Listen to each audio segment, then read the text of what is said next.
आमर जड़े रेगुलर दर्शक साहू बाबूर गोटे क्वेश्चन थिला सर 300 रु अधिक सुगार हेले कौन करिया। ये बहुत भल प्रश्न।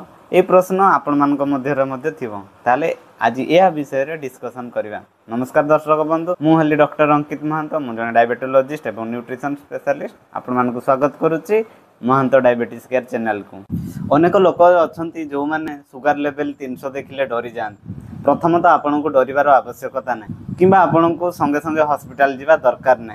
तेबे सुगार 300 हबार कारण कौन? प्रथमतः है ग्लूकोमीटर रो भूल रीडिंग जो होई थाई पारे। ग्लूकोमीटर रे केबे सठिक रीडिंग आसे नहीं। ग्लूकोमीटर रे सब बळे लैब रिपोर्ट थारु 15-20 रीडिंग अधिक आस्ते, एपरि कि 50-60 मध्ये होई थाई पारे। द्वितीयतः आपण को कौनसी प्रकार इन्फेक्शन होई थाई पारे किंबा आपण कौनसी टेंशन बा स्ट्रेस रे तिले सुगार लेवल बॉडी 300 होई जाई थाई पारे। एपर कि आपण जदि राति रे सोई नथिबे तेबे मध्ये सुगार बढ़ी जाई थाए।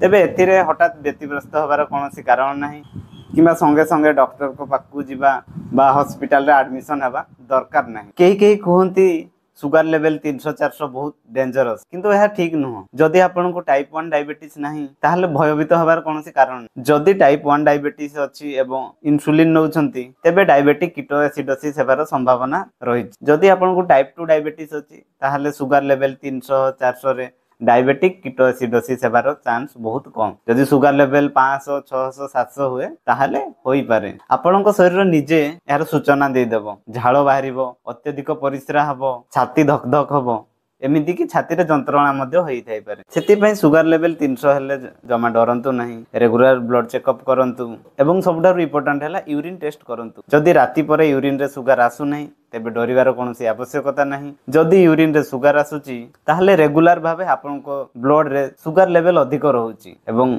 लॉन्ग टर्म रे यह किडनी ऊपर प्रभाव पकाई थाए। तेणु सुगार को कम करिवार आवश्यकता रही। एथिपई स्ट्रिक्ट डाइट फॉलो करंतु। आपनको प्रत्येक दिन रो डेली कैलोरी एक्सपेंडिचर रो 26% रु कम कार्बोहाइड्रेट रखंतु एवं बाकी तक प्रोटीन एवं फैट नियंतु। प्रोटीन आपनको बॉडी वेट रो 1 to 2 ग्राम पर केजी रे नै परिबे एवं बाकी तक हेल्दी फैट नियंतु। एपरी गोटे सप्ताह 2 सप्ताह फॉलो कले आपनको सुगार लेवल नॉर्मल लेवल को आसी जीवो। जदि आपनको मन रे आउ किछि प्रश्न अछि ताहले कमेंट सेक्शन रे पचारंतु। जदि आपण मो सहित 1 to 1 डिस्कशन करिया पई चाहउछंती लिंक रे थिबा नंबर रे व्हाट्सएप करंतु एवं अन्य लोक मान को सहित मध्ये शेयर करंतु। जो माने हठात सुगार लेवल देखि डरी जानती ता मान को बहुत उपकार मिलिबो। आउ गोटे कथा हला रेगुलर बाहर को बाहरंतु, नेचर सहित टाइम स्पेंड करंतु, देखिबे सुगार लेवल नॉर्मल लेवल को आसी जीवो। यह सुगार लेवल ऊपर बहुत भलो इफेक्ट पकाई थाए एवं नियमित भाव में एक्सरसाइज करंतु, डेली वॉक करंतु, मिनिमम 5000-10,000 स्टेप्स चलंतु।